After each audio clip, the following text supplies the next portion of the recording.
அக்கா இந்த மயிலாப்பூர் தொகுதியில் யார் ஜெயிக்கிறதுக்கான வாய்ப்பு அதிகமாக இருக்குக்கா? விஜய் தான்ப்பா. ஏன்னா பசங்க ஓட்டுலாம் இருக்குது, விஜய் தான் வருவாங்க. இளைஞர் ஓட்டில் ஆமாம் விஜய் தான் வருவார்.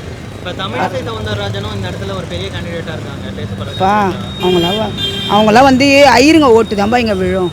அவங்க ஃபஸ்ட் நம்மள ஆளுங்களை ஓட்டு விழாது அவங்களுக்கு. பாமர மக்களோட ஓட்டு. ஆமாம் அவங்க டிஎம்கே ஜெயிச்சிருந்தாங்க, அதுக்கான வாய்ப்பு இருக்க மறுபடியும் அவங்க வரதுக்கான டிஎம்கே ஜெயிக்கிறதுக்கா இந்த தொகுதியில் ஒன்று விஜய் இல்லை டிஎம்கே.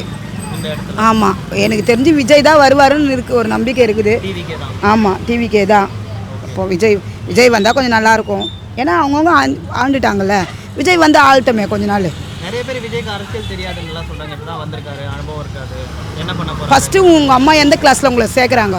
LKG UKG. ஃபஸ்ட் அப்போ வந்து 1ஆம் கிளாஸு, எல்கேஜி யூகேஜி சேர்த்து தான் இப்போ 1ஆம் கிளாஸுக்கு வரோம். நம்ம எல்லாருக்கும் தெரிஞ்சு வர்றதில்ல அரசியல், புரியுதா? அரசியல்ன்றது ஒரு மக்களுக்கு நம்ம நல்லது செய்தால் சேவை செய்தால் வரோம்.